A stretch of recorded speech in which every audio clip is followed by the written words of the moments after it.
Coba bayangin deh, sebuah lautan yang super luas, gelap, dan jujur aja susah banget ditebak. Di balik gemuruh ombak yang terus-terusan menghantam tebing karang di selatan Pulau Jawa, ternyata ada sebuah kisah yang jauh lebih besar dari sekedar dongeng pengantar tidur biasa. Di pembahasan kita kali ini, kita bakal langsung terjun menelusuri satu perjalanan yang luar biasa banget. Kita mulai dari sebuah mitos Jawa yang kelam, penuh penderitaan, penuh pengkhianatan, sampai akhirnya mitos ini bertransformasi jadi salah satu strategi politik dan legitimasi kekuasaan paling brilian dalam sejarah Nusantara. Ya, kita lagi ngomongin kisah sang penguasa samudra. Oke, kita langsung masuk aja nih ke intinya. Kalau kalian pernah main ke pantai selatan Jawa, kalian pasti udah hafal banget sama aturan emas yang satu ini. Jangan pernah pakai baju warna hijau. Banyak orang sih ngiranya ini cuma tahayul biasa ya kan? Tapi dari mana sebenarnya larangan mematikan ini berasal? Terus kenapa warna hijau yang biasanya melambangkan kehidupan atau alam malah jadi simbol ancaman maut di pesisir selatan? Nah, untuk benar-benar paham akar dari tabu ini, kita harus putar waktu jauh ke belakang, menembus tebalnya dinding istana kerajaan Pajajaran yang megah. Disitulah semuanya bermula.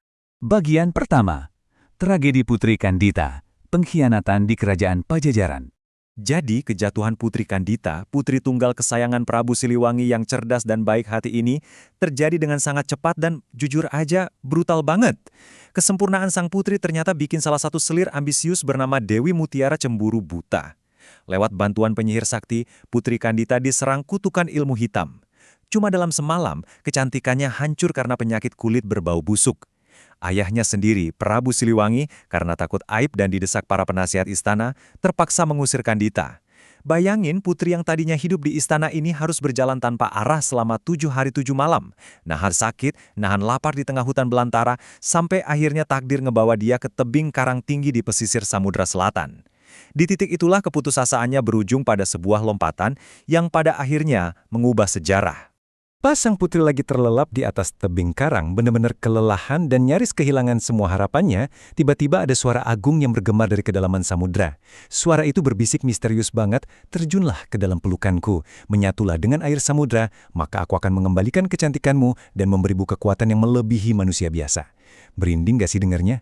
Ini tuh sebuah janji yang sangat mistis tapi sekaligus mengerikan. Sebuah tawaran dari roh lautan purba yang minta satu pengorbanan tertinggi, nyawanya sebagai seorang manusia. Lanjut ke bagian kedua, kelahiran penguasa Laut Selatan, transformasi abadi. Dan tebak apa yang terjadi? Sang putri ngambil tawaran itu. Dia beneran melompat ke dalam gulungan ombak raksasa. Tapi dia nggak mati. Air laut yang asin dan sedingin es itu malah jadi semacam ramuan penyembuh ajaib yang langsung merontokkan kutukan ilmu hitam dari tubuhnya.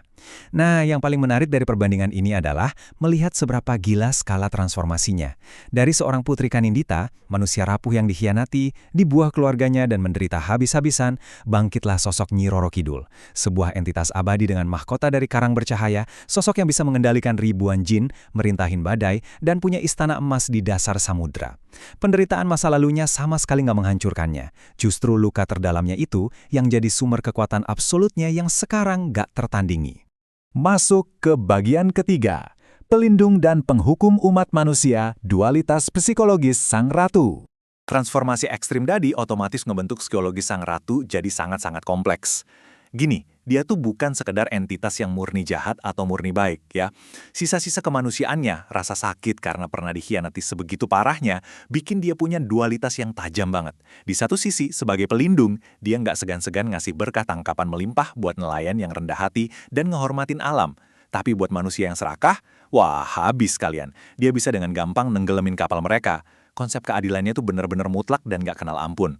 Sang ratu menuntut keadilan dari masa lalunya. Dia kirim ombak raksasa buat nenggelamin penyihir yang dulu ngutuk dia, dan dia tebar teror gaib ke istana Pajajaran sampai selir Demi Mutiara jadi gila. Dia secara harfiah mengubah traumanya jadi sebuah keadilan yang absolut.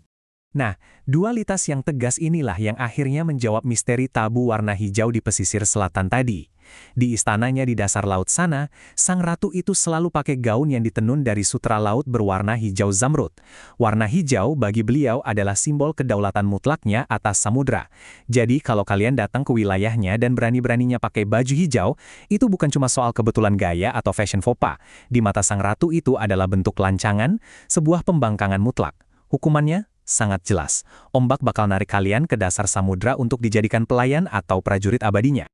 Sekarang kita tarik mundur sedikit ke bagian keempat, kosmologi spiritual Raja-Raja Mataram dari mitos ke geopolitik. Kisah sedih Putri Kandida ini ternyata nggak cuma berhenti sebagai mitos masyarakat pesisir aja loh. Kisah ini justru berevolusi jadi sebuah instrumen geopolitik tingkat tinggi yang kalau dipikir-pikir jenius banget. Kuncinya ada di satu konsep, kosmologi Jawa. Jadi intinya begini, dalam sistem kepercayaan ini, kekuasaan seorang raja di dunia manusia itu nggak bakal kokoh kalau cuma ngandelin militer atau harta doang. Kekuasaan itu harus dilegitimasi oleh keseimbangan dan kekuatan alam semesta. Gampangnya, raja butuh backingan gaib buat ngebuktiin kalau takdir emang berpihak ke dia. Dan coba tebak, siapa sekutu gaib yang paling kuat, paling absolut, dan paling ditakuti seantero tanah Jawa? Ya pastinya, Ratu Laut Selatan. Bukti nyata dari strategi ini tercatat jelas dalam sejarah. Tepatnya waktu Panembahan Senopati, sang pendiri Kesultanan Mataram Islam, melakukan semedi yang super khusyuk di tepi pantai selatan. Pertapaan tingkat tinggi ini berhasil memicu kehadiran Nyi Roro Kidul. Nah, di momen krusial inilah terjalin apa yang kita sebut sebagai Pakta Suci. Sang ratu setuju buat jadi permaisuri spiritual. Nggak cuma buat Panembahan Senopati doang, tapi juga buat seluruh keturunan Raja Mataram ke depannya. Timbal balik dari pernikahan mistis ini benar-benar masif. Mataram dapat perlindungan gaib penuh dari segala macam bencana dan serangan musuh. Dengan mengklaim kalau mereka di-backup langsung sama penguasa lautan yang ditakuti semua orang, otomatis otoritas Raja Mataram jadi absolut, sakral, dan ya nggak bisa diganggu-gugat lagi sama kelompok manusia manapun. Cerdas kan? Lanjut ke bagian kelima, ritual labuhan penjaga tahta menjaga keseimbangan dunia. Tentu aja, yang namanya aliansi sama entitas alam purba nggak bisa cuma dibiarin gitu aja setelah sepakat. Harus ada maintenance-nya. Nah, Raja-Raja Mataram menginstitusionalkan hubungan ini lewat upacara labuhan. Ini adalah ritual kenegaraan resmi buat memperbarui kontrak sakral mereka setiap tahun. Prosesnya, keraton bakal ngumpulin hasil bumi yang paling bagus, bunga-bungaan, dan yang paling penting, pakaian sutra berwarna hijau. Terus, semuanya dilarungkan ke tengah gulungan ombak raksasa.